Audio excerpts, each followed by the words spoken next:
जी अस्सलाम वालेकुम। आप देख रहे हैं समिया रसोई घर और आज जो रेसिपी मैं आप लोगों के साथ शेयर कर रही हूँ वो सब लोगों की बहुत ही फेवरेट लड्डू पीठियों की रेसिपी है और ये ऑथेंटिक रेसिपी है। ये रेसिपी मैंने जब चैनल स्टार्ट किया था तब अपलोड की थी, लेकिन उसके अंदर कुछ प्रॉब्लम्स थी, वीडियो ब्लर थी, सही बनी नहीं थी, इसलिए मैंने सोचा कि ऐसे क्यों ना मैं दोबारा बनाऊँ। तो ये स्टार्ट करते हैं। चने की दाल मैंने ली है 1 पाव। इसे रात को मैंने भिगो दिया था और इसका पानी मैंने ड्रेन कर दिया है। 2 टेबलस्पून माश की दाल जो मैंने रात को भिगो दी थी, सुबह ही मैंने इसका पानी ड्रेन कर दिया है। अब इन दोनों दालों को हमने बहुत बारीक पीसना है। अच्छा, पीसते वक्त हमने पानी बहुत थोड़ा डालना है, यानी टेबल स्पून के थ्रू आपने डालना है। बहुत ज्यादा लिक्विड इसका पेस्ट नहीं होना चाहिए और बारीक पेस्ट बनाना है।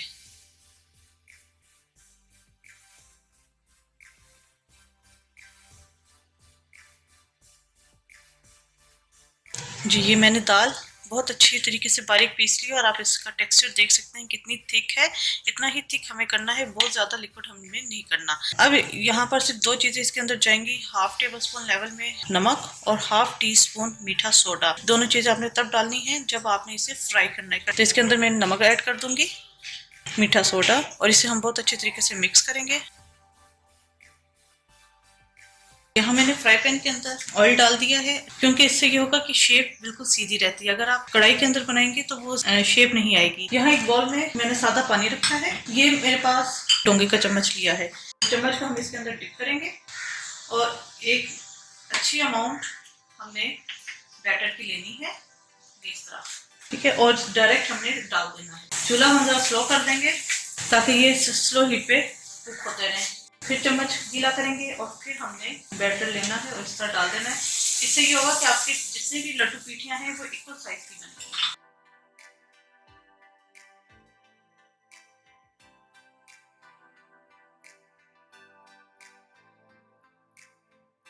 इसको हम फ्राई करेंगे जब तक दोनों तरफ से ये अच्छी तरीके से क्रिस्पी ना हो जाए। बहुत ज्यादा हीट पे हम कुक करेंगे तो ये अंदर से कच्ची रह जाएंगी। ये देखेंगे एक तरफ से गोल्डन हो गई है, इसी तरह हम दूसरी तरफ से भी इसे कुक कर लेंगे। ये तक हो चुकी है। अच्छा, मैं आपको यहाँ पर एक तरीका बता देती हूँ कि आपको अगर ये डाउट है कि अंदर से कच्ची ना हो, मैच स्टिक लेनी है तो आपने इसे अंदर से इसका, अगर तो ये क्लीन निकल आई तो इसका मतलब ये अंदर से कुक हो चुकी है। दोनों तरफ से कलर बहुत अच्छा आ गया है। इनको मैं निकाल लूंगी और इसी तरह मैं बाकी भी फ्राई करके रखते रहूंगी।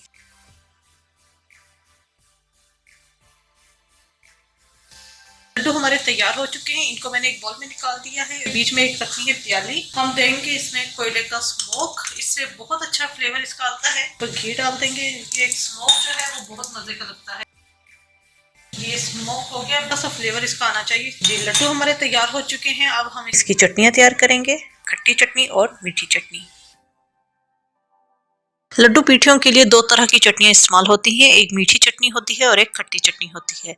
खट्टी चटनी बनाने के लिए यहाँ पर मेरे पास 1 बंच पुदीने का है, हाफ बंच हरा धनिया का है, इसे मैंने मोटा मोटा चॉप कर लिया है। इसके अलावा 6 से 7 हरी मिर्चें हैं। इन 3 चीजों को मिलाकर हम हरी चटनी तैयार करेंगे। आध पाव इमली मैंने रात को एक टाइम भिगो दी थी और इसका पेस्ट बना लिया था। 10-12 खुबानी के दाने थे, उन्हें मैंने भिगो दिया था और इसे ग्राइंड कर लिया था। नमक इसका 1 टीस्पून, कुटी हुई सुरख मिर्च हाफ टीस्पून, लाल मिर्च जाएंगी हाफ टी स्पून। मीठी चटनी बनाने के लिए आध पाव मैंने इमली ली थी, इसे भिगो दिया और उसके बीज निकालकर सुबह से ग्राइंड कर लिया है। और इसके अंदर 1 पाव चीनी जाएगी, क्योंकि मीठी चटनी है और इसके अंदर चीनी की क्वांटिटी ज्यादा होगी। खुबानी 10-12 बीज लिए थे, उसे भी मैंने रात को भिगोया, सुबह के टाइम बीज निकाल कर उसे ग्राइंड कर लिया है। नमक इसके अंदर पिंच जाएगा और इसके अलावा 1/4 टीस्पून सुरख मिर्चों का पाउडर जाएगा। तो ये स्टार्ट करते हैं।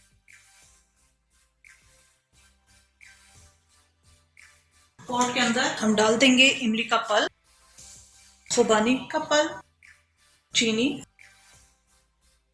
सुरख मिर्च का पाउडर और नमक पिंच। इसके अंदर हम पानी नहीं ऐड करेंगे, क्योंकि जितना पानी हम डालेंगे उसे पकाने में फिर उतना ही टाइम लगेगा। तो इसे हमें पकने के लिए रख देती हूँ 5 से 6 मिनट के लिए, कि चीनी अच्छे तरीके से मेल्ट हो जाए। जी, ये चीनी मेल्ट हो चुकी है। अच्छा, ये जो झाग ऊपर से आ गई है, इसके चम्मच लेंगे, ये झाग हमें सारी चम्मच से ऊपर से निकाल देनी है। इससे चटनी आपकी काफी क्लियर बन।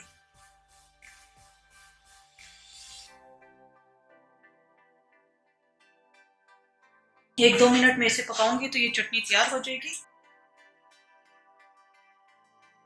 थिक हो चुकी है, ठंडी होने के बाद मजीद और थिक हो जाएगी। यहाँ पर मैं इसका चूल्हा बंद कर देती हूँ और इसे हम सर्विंग बाउल में निकालेंगे।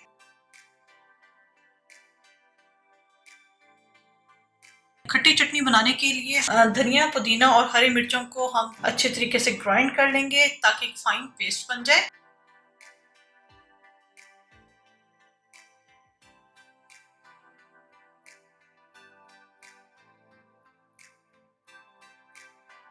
एक बॉल ले लिया है और बॉल के अंदर मैं डाल दूंगी जो खट्टी चटनी के लिए इमली रखी थी वो, खुबानी, कुटी हुई सुरख मिर्चें, पीसी हुई मिर्चें, नमक, हरी चटनी जो हमने पीसी थी, ये सारी हरी चटनी नहीं जाएगी, इसके अंदर से हमने 4 टेबलस्पून भर के हरी चटनी के डालने। और ये देखें, आप देख सकते हैं कि कितनी थिक मैंने चटनी बनाई है। तो ये 4 टेबलस्पून मैं इसके अंदर डालूंगी। इसे हम अच्छी तरीके से मिक्स कर लेंगे। इसको हमने कुक नहीं करना जी। ये चटनी हमारी तैयार हो गई है, इसे हम सर्विंग बाउल में निकालेंगे जी। दोनों चटनियां हमारी तैयार हो चुकी हैं, मीठी और खट्टी चटनी।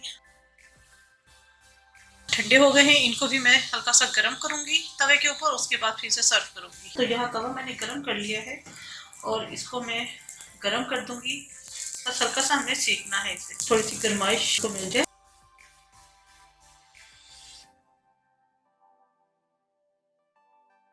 ये गर्म हो चुकी हैं, इनको मैं प्लेटर में निकालूंगी। ये प्लेटर बड़ा है, इसलिए मैं एक ही प्लेट में 4 सर्व करूंगी। इसके ऊपर हम डाल देंगे खट्टी चटनी। चटनियों की क्वांटिटी अच्छी रखिएगा क्योंकि चटनियों ही से इसका टेस्ट आता है। मीठी चटनी, मूली ग्रेट कर ली थी वो हम डाल देंगे। थोड़ा सा कलर ऐड करने के लिए मैं पुदीने के चंद पत्ते डाल दूंगी। जो मूली के पत्ते होते हैं उन्हीं को चॉप करके डाला जाता है। लड्डू पीठियाँ हमारी तैयार हो चुकी हैं। उम्मीद है आपको रेसिपी पसंद आई होगी। ज़रूर ट्राई कीजिएगा और अपना फीडबैक जरूर दीजिएगा। मेरे चैनल समीर रसोई घर को जरूर सब्सक्राइब कीजिएगा, लाइक कीजिएगा ताकि आपको नई से नई वीडियोस और रेसिपीज मिलती रहें। अपनी दुआ में मुझे याद रखिएगा। Thank you for watching. खुदा हाफिज़।